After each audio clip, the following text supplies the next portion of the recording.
on vacation in Montana this summer, and we were going to play a game, like who gets the most text, because we had no cell service during the day. We check our phones in the evening, and that was the game. Like Dave beat me. I thought he was going to bring up the game that we were talking about where Eric going with this. Yeah, the game. Yeah. Why are you nervous? I don't know what you're going to say right now. Taking CS gas and then getting tased and OC'd. Yeah. So we play poker. No thanks. All three of us sitting there and pop off a bottle of CS, and we sit there and play poker. And the first one to leave goes outside and immediately either gets tased or OC'd. And then the other two remain. And then the second one to come out gets whatever's left. And then the other guy wins, but you got to stand there. I'm all about this game. I just don't want to get tased. The problem is, here's what Dave is going to do. He's going to intentionally, there's a strategy here. He's going to intentionally leave the room first. He's going to take the pepper spray. So the second guy, which may be me, is going to have to take the taser. And I'm like, oh, man. I'll get pepper sprayed all day long. Like, you can just peel my eyelids back and get it in there. This is such a dude thing. Like, I've heard stories with my husband. Like, same thing. Yeah. Yep. Yeah. See, he would enjoy it. Yeah. That would be. Yeah. He was in the military for a while. So why are we drawn to that? Are we just dumb? I don't know. You see all those videos. Well, you see the videos on Instagram. Why do women live longer than men? Yeah. That's why. Yeah. There we go. Let's go. Introduce our special guest. Here we go. We've got Meaghan Sheets with us. Miss Coeur d'Alene. Mrs. Oh, okay. There's a thing. See, I didn't know this. I have so many questions about today. She reached out to us and was like, "Hey, let's do a podcast." So this is outside of our normal realm. I'm really uncomfortable right now. It doesn't smell like bourbon in here. It smells like perfume. I'm like, "What's happening?" And donuts. And donuts. Thank you. She brought us donuts. So nice. You gonna open them, Dave? No, don't do that. I brought you a whole spread. Oh my gosh, from Gross Donuts, one of the local donut shops. Delicious. So Mrs. Coeur d'Alene.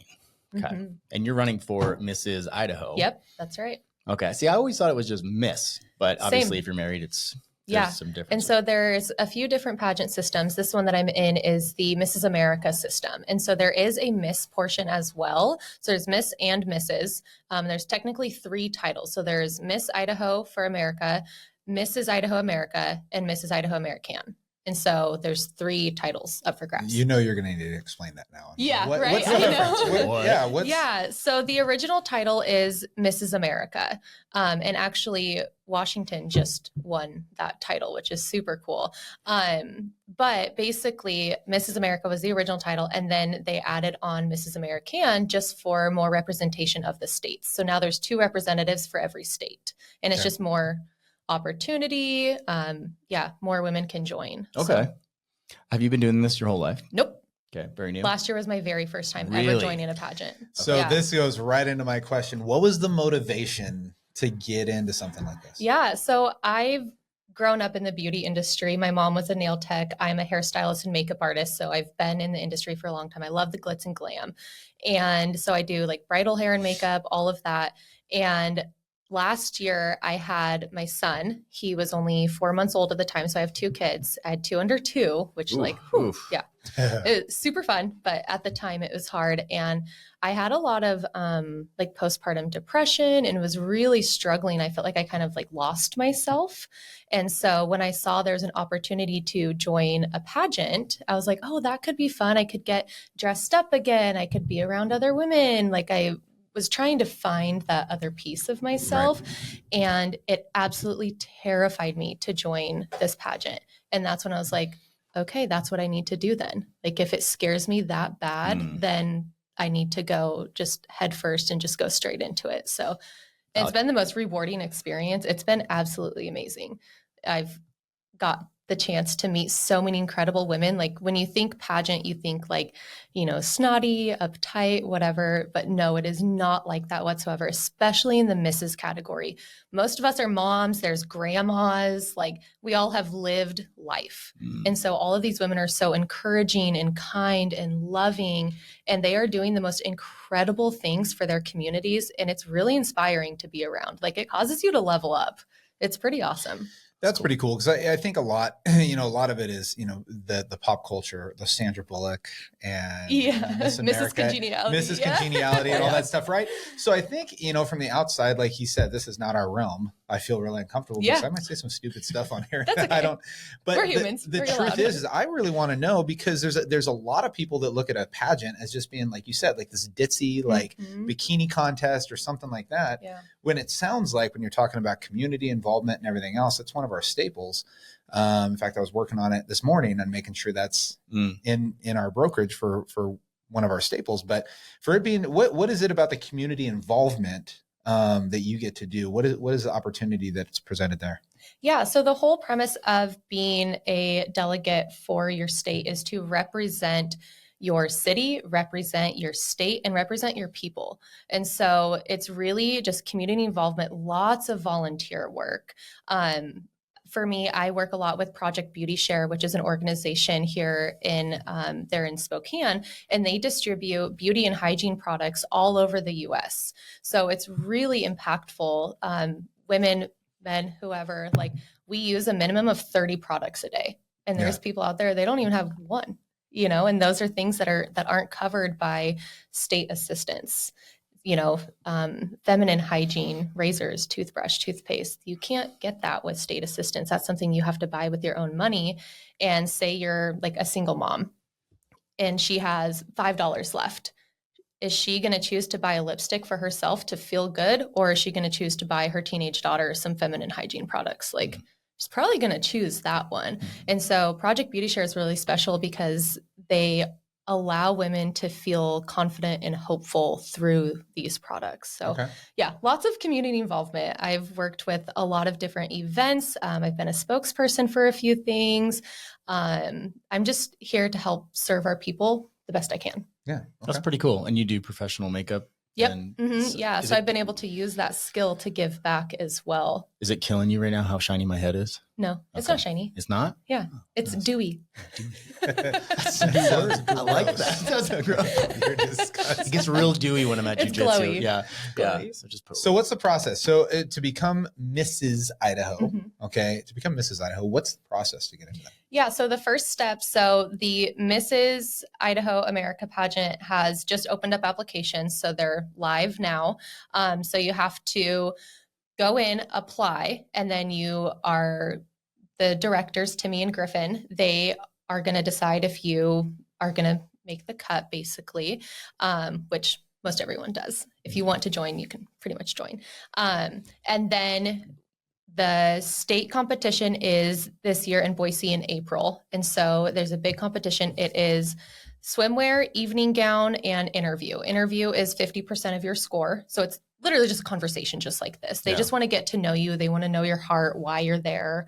And then evening gown, they're looking for confidence. Swimwear, they're looking for confidence. So. Got it. Yep. That seems to be really, honestly, like that seems like it's really difficult to go out and just be confident. There's so much body image issues nowadays. And actually, I used to look at it and be like, oh man, but the truth is that you see so many things online, right? All these beautiful women, buff dudes, all this stuff that we're constantly comparing ourselves. So I can see that that's a tough thing for somebody to do. Yeah. To try to not have body image issues. Yeah, absolutely. You really have to go into it with like a tunnel vision. Like you need to have your mindset right. Like you have to go into it knowing, okay, I'm doing this for a reason, for a purpose, and I'm not going to get distracted by who I'm not or what I don't look like or what I don't have. Like you truly have to have this like really strong mindset because it'll crumble you. They call it a pageant hangover. A lot of women will experience that after the pageant is over if they didn't get the results that they wanted or if they didn't win or whatever. Like they can kind of go into like a season of depression a little bit because that mindset wasn't there. Okay. What's the biggest struggle for you personally doing a pageant? I think time management for sure. I have 2 young kids. I have a 3-year-old and a 1-year-old. I also own 2 different businesses and Mrs. Coeur Alene. So lots of community involvement, events. And so time management is something that I'm pretty good at. I'm pretty good at multitasking, but I would not be able to do half of what I do if it wasn't for my support system. So my friends, my family, my neighbors, like they are the reason that I get to be all that I want to be. Mm. What's the preparation that you have to like, what, you know, I imagine there's a fitness component. There's obviously you need to be able to talk to people, the community, like what's the whole package of preparation needed to get into it? Yeah. So thankfully I was given the gift of gab, so I can talk well. That helps. Yeah. So thankfully we've got that going.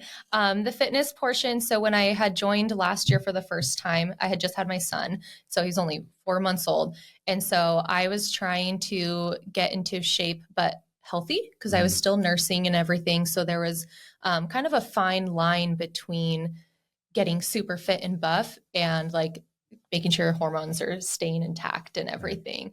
But yeah, I think for me, fitness, we have a garage gym. We also have a membership at Peak, and the Peak is great because they have childcare. So I can bring my kids, I can get a workout in, or sometimes I have to do a Zoom meeting or a phone call or something. And so I bring my kids, do what I need to do, get a workout in. Sometimes it's garage gym. And I truly believe that 20 minutes is better than 0 minutes. So even if I only have, 20 minutes to, get a quick pump in, then that's good. Yeah. I'll take it. Yeah. Have you been to the new Peak?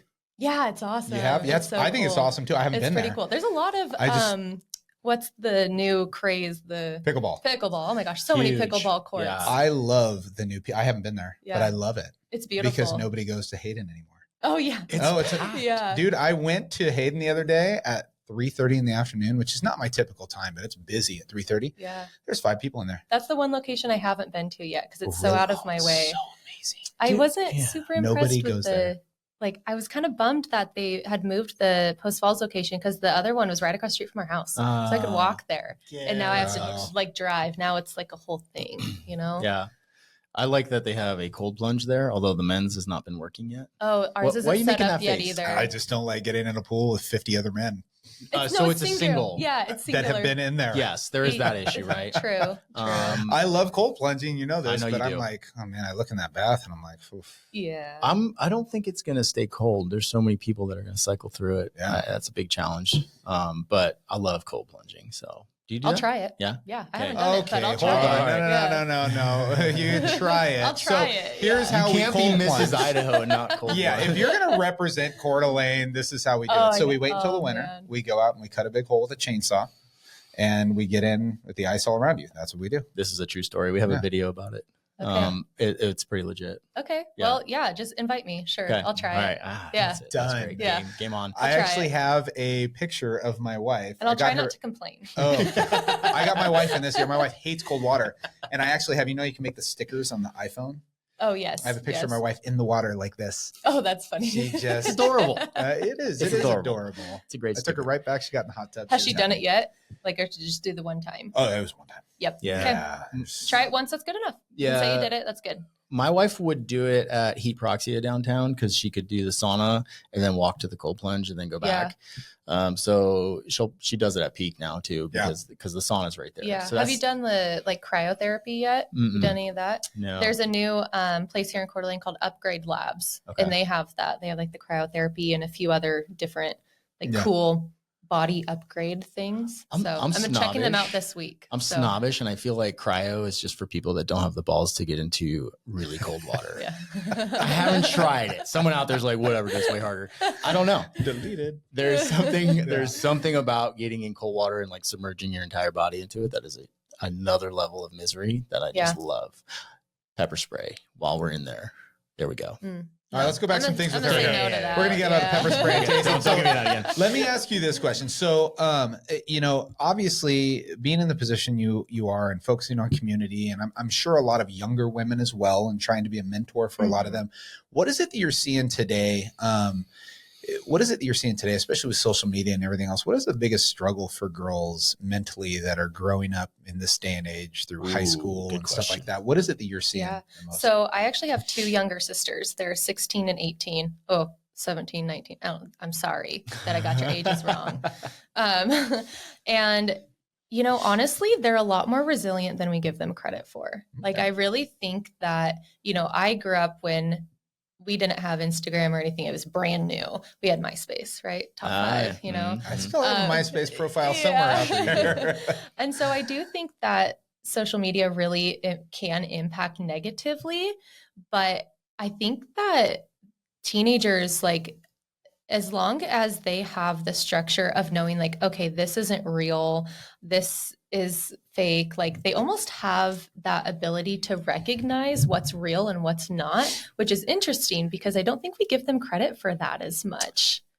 That plays into a conversation I had with my kids the other day, and your kids. I think it was when we were on the boat.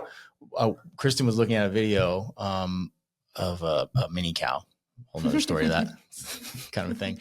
And we showed it to the kids, and all of them were like, "No, that's AI." And I was like, "Huh." Like, so tying into that, are they actually more tuned in because they've grown up in that world where they can spot fake stuff right away? I think so. I really think so, because, you know, we didn't really get a chance to have that discernment until later. Even now, like, even as a woman, like, I see somebody who's doing all these incredible things, and it can almost make you think, like, oh, am I doing enough? Like, should I be doing more? Like, oh, you know, I don't have this or I don't have that. But when I talk about that with my little sisters, they're like, oh yeah, we'll get there one day.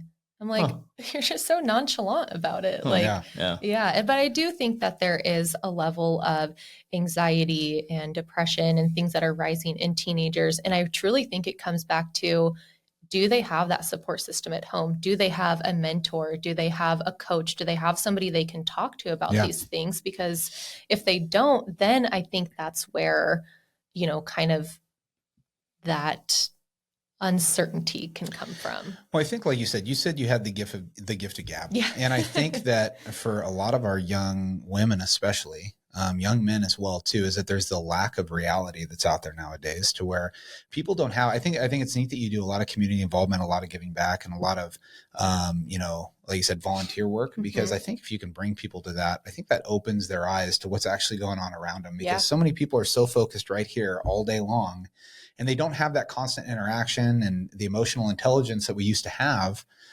You know, you see it all the time on videos online. Somebody disagrees with somebody and it just turns into a yelling fight. Like, people don't know how to communicate. And so I think that's neat. Do you guys have, what other programs are you guys involved with specifically? Is there anything that Mrs. America is really involved with? Yeah. So the main organization that Mrs. America represents is Victoria's Voice, which is a foundation that was created to help with, like, the drug epidemic that we're. So Victoria was one of their daughters who had passed away from an overdose, and she wouldn't have died if there was Narcan available. And so they're really passionate about making sure that Narcan is available if and when it's needed. So they're very passionate about that. So that is the overall platform. So it's been really cool to kind of get to know that. I personally don't have an experience with that. But you guys do. You guys have been on the front lines. You've seen it. You see what it can do. Hundreds of times. Yeah. That stuff is a miracle work. So it's important. And a lot of, you know, schools, facilities, organizations, they don't have access to that. So. I really like how you mentioned that 50% of the grade is on the interview side. Because in my mind, when I think of a pageant, you know, I've seen like reality shows with like the little girls, and it's just all about the image, and I'm like, like, that is not appealing to me, right? But knowing that there is the majority of the component is like the personality side, the confidence side, that gives me a good feeling about it. And you don't see it. So when you're like an audience member and you're watching this pageant, all you see is swimwear and evening gown. You don't get a chance to see what they talked about with the judges. And so before the women ever even step on stage, like, the interview is usually the day before. And so the judges already know who their top 5 people are. And so then they're looking, once they do come on stage, are they poised? Are they confident? Are they excited to be there? Are they grateful to be there? And then, you know, once they dwindle it down. So last year I had made top 5, and that was so cool. Like, such an honor. First time, like, it was super fun. But then they ask an on-stage question, and I kind of froze for a second. Like, I can talk all day, but for whatever reason, looking out into that audience and seeing all those people, I was like, oh no, like I kind of panicked for just a second. And so, I answered well, but not well enough. And so those are things that you kind of learn throughout the process. And so from an audience standpoint, you can really see that like, oh no, she didn't answer very well, or, oh, Right. wow, she killed that answer. Like she looks amazing. And so, you get to see it. You only get to see a small little portion of what goes on behind the scenes. Do you have any tools that you use for confidence building in that situation? Because I mean, were you when you first started, did you naturally have that confidence? No. Or was that a thing that you had to develop? Yeah, I think it's something that you're always developing. I think just as a human in general, we're always learning and growing and trying to figure out what works. We were kind of talking earlier, like podcasts are a huge thing. I listen to really positive podcasts while I'm working out, and that has been a huge game changer. And I think just, having a good support system, having somebody to talk to, like when you're kind of struggling. But I think having that consistency mindset of, okay, I am enough. I am doing what I'm here to do. I am confident. I am worthy, regardless of my outside circumstances, regardless of my accomplishments, regardless of the accolades that I collect. I am still worthy to be here. Mm-hmm. And I think that's just that mindset that you really have to do every single day. It's a consistency thing. Mm-hmm. Well, I think, and confidence, I think stems a lot from just what do other people think of me? I mean, even when we started this, like there's so many times where I'm like, oh man, what are people going to think that we're on? Yeah. I've gotten to the point where I think, I could care less what somebody says. But I think that breeds a lot of confidence, because the truth is that people have a tendency to taper their answers to what the expectations of the audience are. Right. Mm-hmm. What's the question they ask in Miss Congeniality? What's the answer? World peace. What's the question they ask? Yeah. What is the question that goes along with that? Like, what's your priority? And she says something else, and everybody looks at her, and she's like, "And world peace." And it's like, oh, there it is. So I think my take on it is that the expectations of people have a tendency to answer the way that they should answer, especially in a political position or in a position of, I don't want to say power, but a prowess, whatever it is, where somebody might ask you a question and the answer that they're looking for. And I have a feeling that, that's okay. People answer that and they know there's an expectation, but I think it's really cool when you see somebody that steps out of the box and says, hey, this is really who I am. Mm-hmm. Sometimes people don't like it, but I think people have a lot more respect for you when you can say what you truly feel about it and you can back it up. Yeah. That's true confidence. Absolutely. Did you get asked this question? That was pretty good. That was good. Do you want to join a pageant? That was a great pageant. Do they have men's pageants? No, because I feel like it should be women. Sorry. There it is. Yes, it should be. Dave looks great in a swimsuit. I haven't seen you in an evening gown though. No. Yeah, you wouldn't be allowed in this system. We have strict rules. Like the rules to be in ours, it's you have to be a natural born female. Okay. You have to live in the state that you are holding your title. So got it. Born in Idaho. And for married, you have to be married and you have to be over 18. Those are the rules. That's pretty clear. Yeah, it's very clear. In fact, you have to say a natural born female is a little difficult for me, but anyways, I get it. In this system, pageantry is worldwide. It's all over. And so everyone can choose what they want for their systems. But this one specifically is truly it's very family oriented and it sticks to the true family values. So that's something that I want to touch on is that's okay. Yeah. And I bring this up all the time because traditional values are now looked down on so much in society in a general sense that, you can't exclude somebody. You know what? You can. And I think that's okay. I think it's okay to put people in a position to say, hey, this is a value that we have, and to allow people to infiltrate it because they don't feel good about it or they feel like it should change. I don't agree with that. I think it's okay for people to stand up and say, this is my belief, right? And you deal with this with religion all the time. Well, I'm Buddhist or I'm Muslim or I'm Christian. Well, just the general belief that you believe in something means that you don't believe in these, right? Like that's okay. And so I think that's fine. I mean, they can have other pageants wherever and whatever those rules are fine, but I think it's good that you guys hold to that. And I don't think that should change.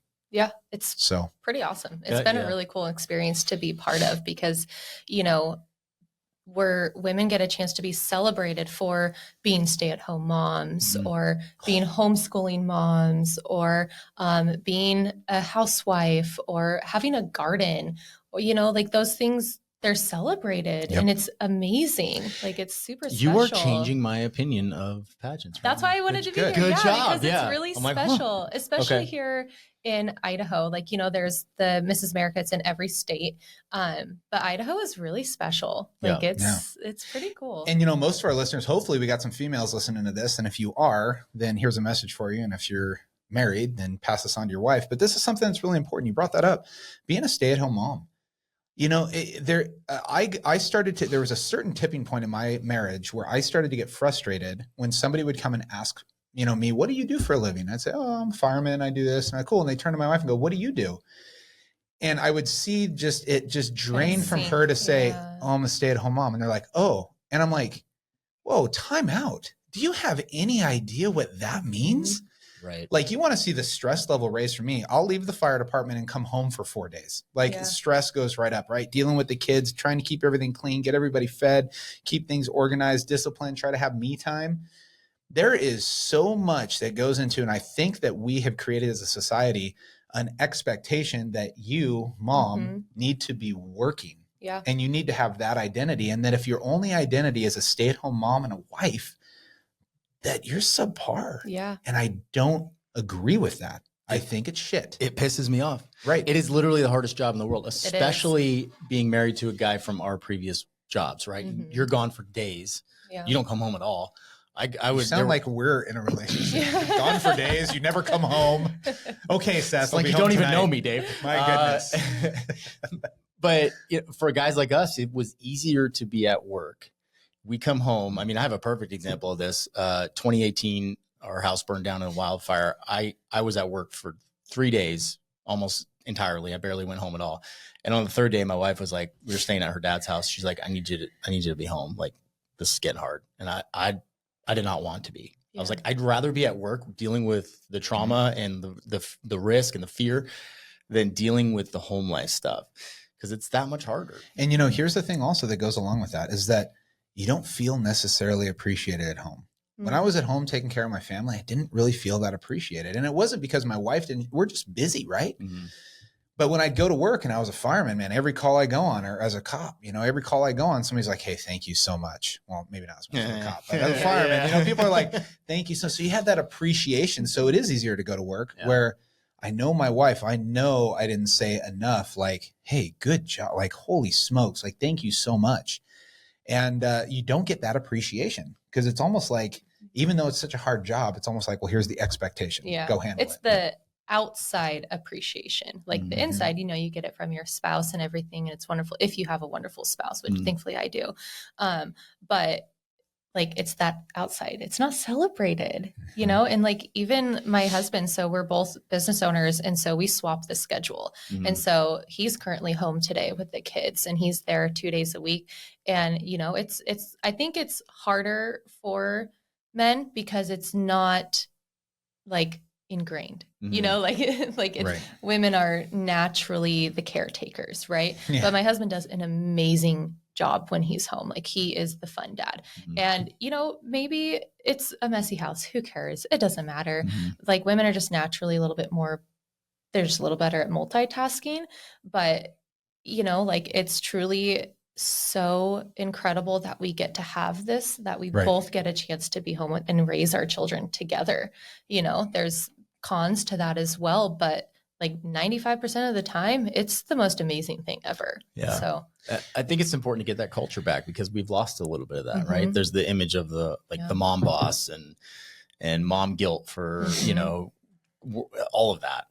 It creates a lot of stress on women, I think. I know my wife's gone through that majorly. Well, I think it's good for kids too. Kids need that regularity. Like it's not that you shouldn't put your kids in daycare or that you're bad if you do it, but kids, I feel like they need like mom and dad around them. And I hate it when I see separations happen too.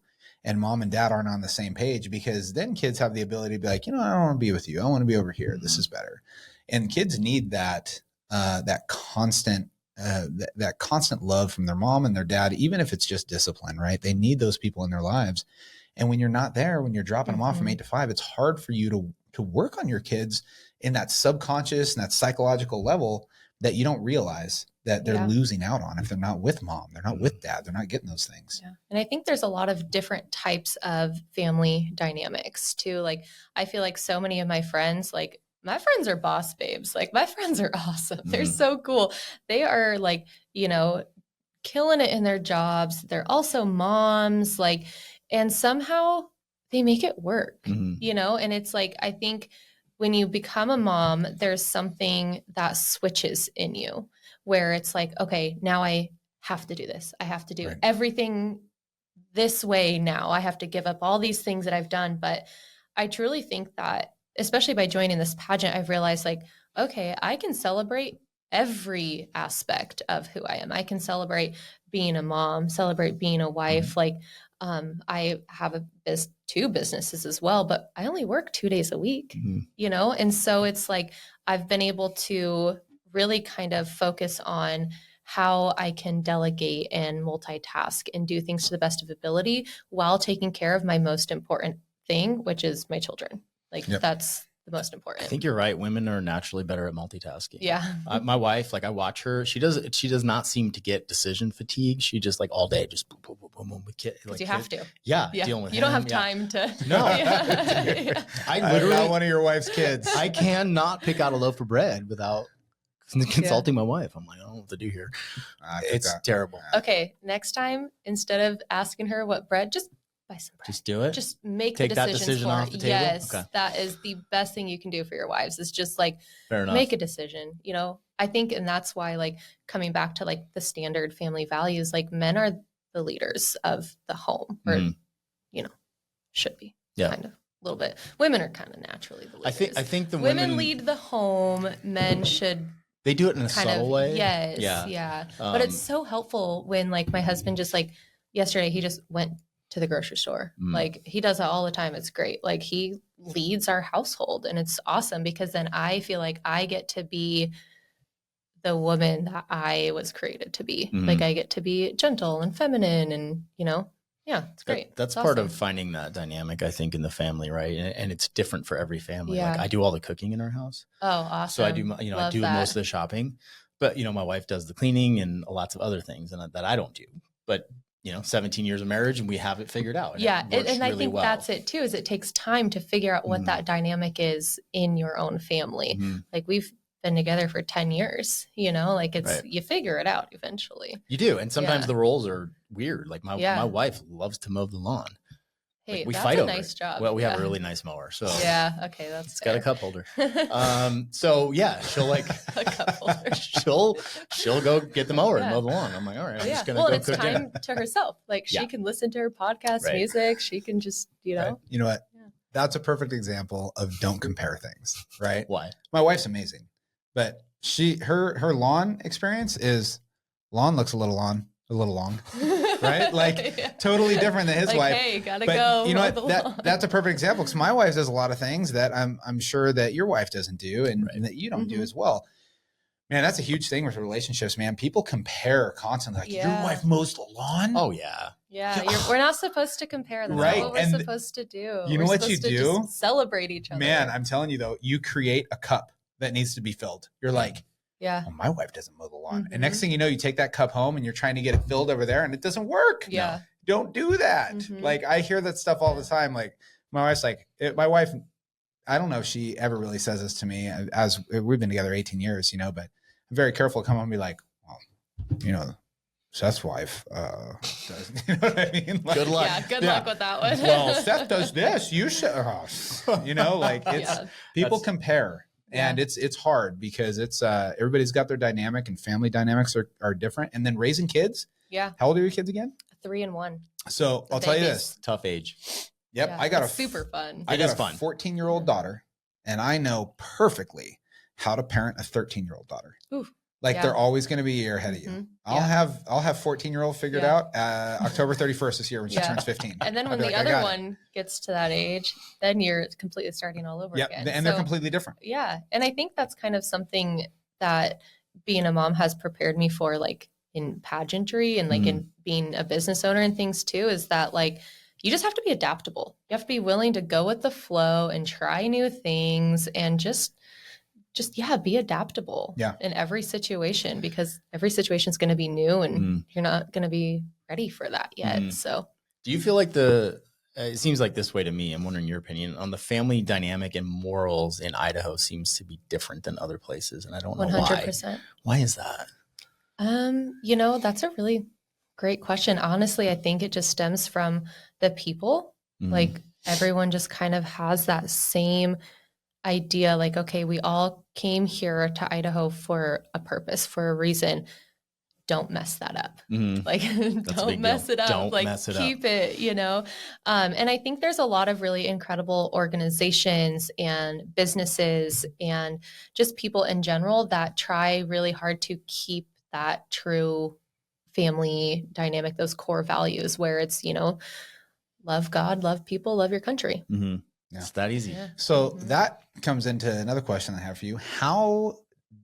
Are there is there politics at all involved in what you do as Mrs. America? There's not supposed to be. Okay. And so, so they want you to be apolitical on it. Yes. Yeah. Okay. Yep. No, we don't. It's kind of like sex, religion, politics. For the most part, you kind of keep it surface level a little bit. So like specifically in like a judges panel. So it'd be kind of something like this where you bounce around and talk to judges. If they ask a political question, which they usually won't, you can decide as a person how you want to answer. Yeah. So that was my question does that take away at all from who you truly are and what you believe, whether that's one side or another? Do you feel like you have to hold back from doing those things, or do you think it's important that you let people know your view on those things? I think it's really important to share your opinion and share truth of what you've experienced yourself and why you have those opinions and, be able to back it up. But I think that there's a level there where I am never going to convince somebody of what I believe, like when it comes to that scenario. And so I think it's just a very delicate balance. And the reason I ask is because I think that going back to what other people think is that there's an unwritten rule now that when you're in a position like that you're supposed to maintain this neutrality. And the reason you're supposed to maintain the neutrality is because if you say something like, oh, I am, if you go way off and you say, I'm a Trump supporter, or I'm a Harris supporter, that all of a sudden people are going to argue with you and bicker and there's going to be opinions against you. And the truth is, I don't really care who you support. Yeah. You know what I mean? Like, and that's the way that I feel like the world should be. We've lost that ability to say, hey, this is who I am. Like it or don't. Yeah. This is who I believe in. This is what I believe. These are my values. I'm not pressing them on anybody. I never think that's a thing that we should ever do, but you never press them on anybody, but hey, this is who I believe. And I think people have become afraid to say that because it's conflictual. Right. You should be judged on your character and your values. Nothing else matters really. And I think it comes down to, at the end of the day, like we can have like an open conversation like this. I'm a hairstylist. I talk with all kinds of people from all different backgrounds of life. And I can thankfully say that I can have those hard conversations in the right place and time.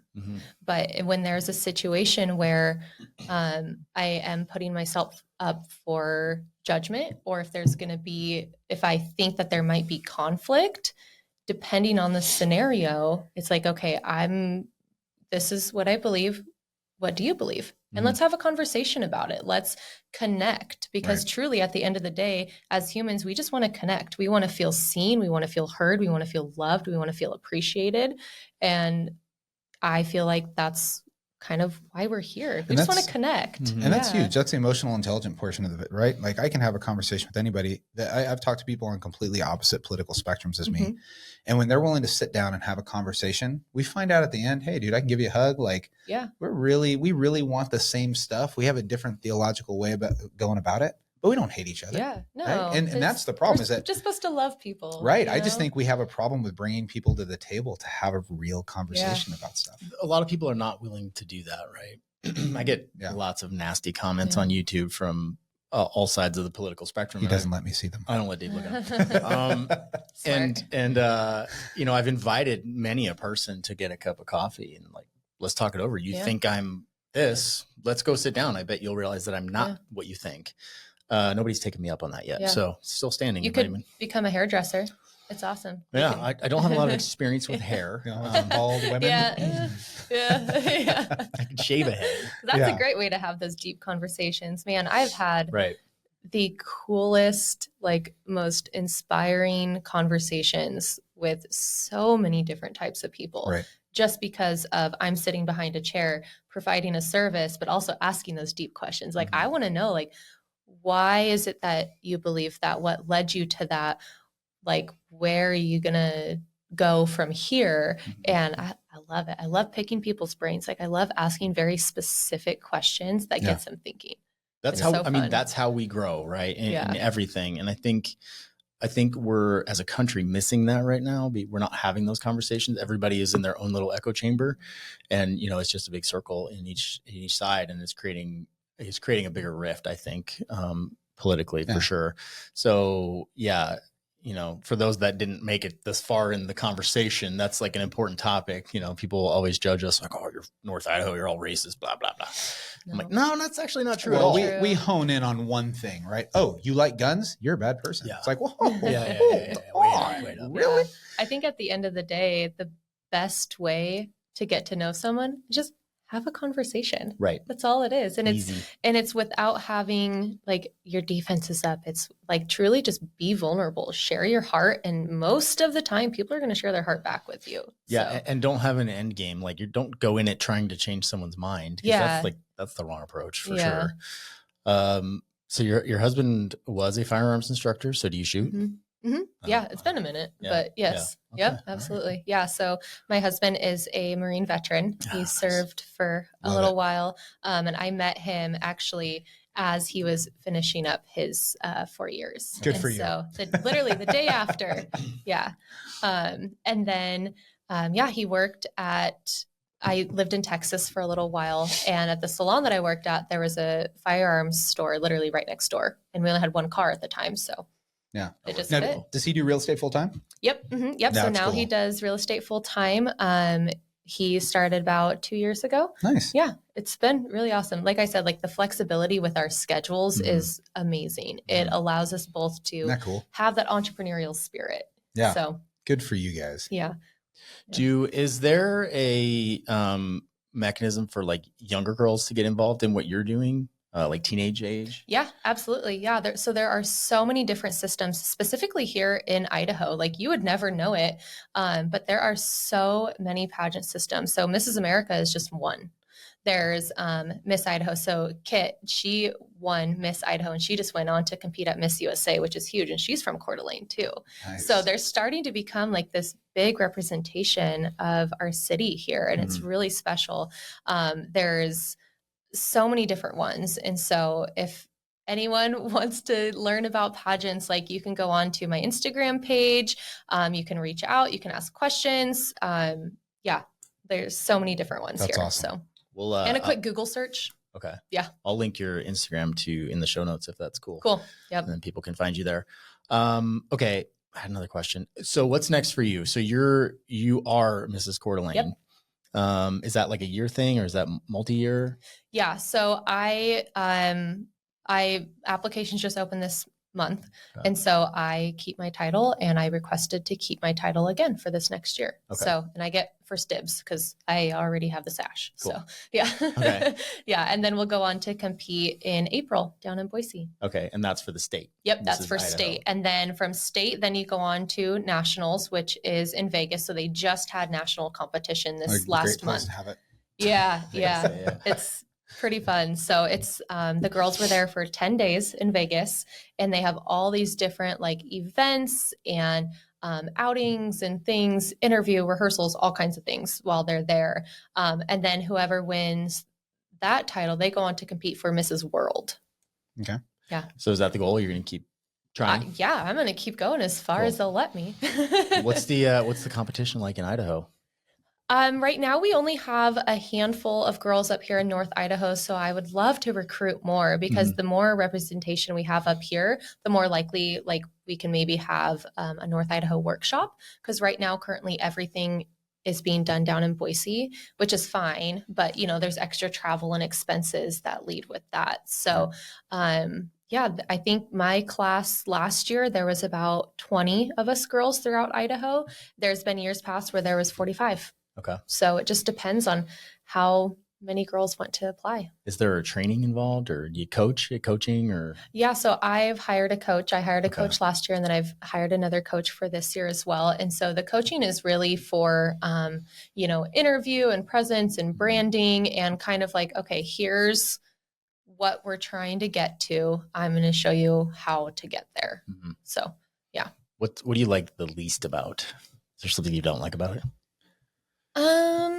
I think the hardest, I don't know if I would say I don't like it, but I think the thing that is the hardest is having to reach out for sponsors. That is a huge part of pageantry, is getting sponsors, businesses to kind of help get you to represent your state. Mm-hmm. So the goal is to get to Mrs. America.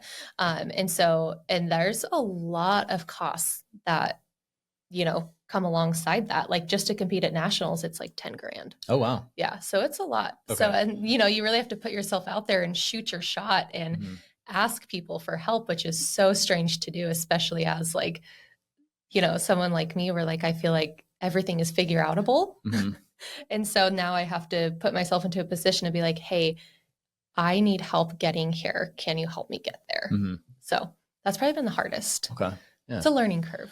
I imagine. Yeah. Yes. Yeah. That's cool. Yeah. Mm-hmm. Okay. So that's coming up in April. And then, oh man, that's a big deal. Yeah. It's a big deal. Yeah, I know. It's so fun because I feel like pageantry has been one of those things that I wasn't expecting to be part of. I never thought in my life that I would be doing this. Like, it's when I had first joined last year, the thing that held me back was like, oh, like I've got tattoos, I've got a past, I've got a pre-Jesus phase, I have all these things that I thought were immediately going to disqualify me from being able to join this pageant system. But at the end of the day, like they're not judging you on your past or who you've been. They are judging you on the kind of person that you want to be. Are you willing to put in the work to get there? Are you going to work hard in the gym? Are you going to be out in your community? Are you going to be serving your people? Are you going to be spending time with your fellow sisters, your fellow sash holders? Like that's what they want. And so I was like, okay, I can do that. Mm-hmm. Like I can do that. Sure. Why not? Yeah. That's so wild. What a cool thing. That's so outside the norm of what we normally discuss. Yeah. So yeah. I'm really thankful that you wanted to come on and talk about this. Yeah. Well, I just wanted to kind of share that there's so many. Idaho is very multifaceted. Mm-hmm. There's a lot more than just potatoes. Mm-hmm. Like there's people, potatoes, and pageants. And guns. So cool. I don't have any more questions. You got any more, Dave? I'm good. Okay. Cool. Yeah, I think we should call it. Good. I answered all of them. You did. You did a good job too. Obviously, you got the talking side down. Yeah. So. Natural gift. Yeah. I imagine the more conversations, like it's for like us with real estate, the more times you have these conversations, the more as a person and the more natural everything comes out. It's the repetitions. Mm-hmm. It's creating that consistency and doing it more. And thankfully within my career, I talk all day long. So, and I was thinking of my mom. Like I remember being in elementary, middle school, high school, and I was always getting in so much trouble for being like the social butterfly. So sorry, Mom, but look what it did. She's got the sash. Yeah. Well, this is cool. We'll link your Instagram and anything else that you want us to link. We'll put it in the show notes so people can find you and follow along on your cool journey. Yeah. So it's really fun. Yes, it is. It's cool. Thank you, Meaghan. So Meaghan Sheets, Mrs. Coeur d'Alene. Mrs. Coeur d'Alene. Thank you. Thank you. Awesome. Bye, guys. Thanks, guys.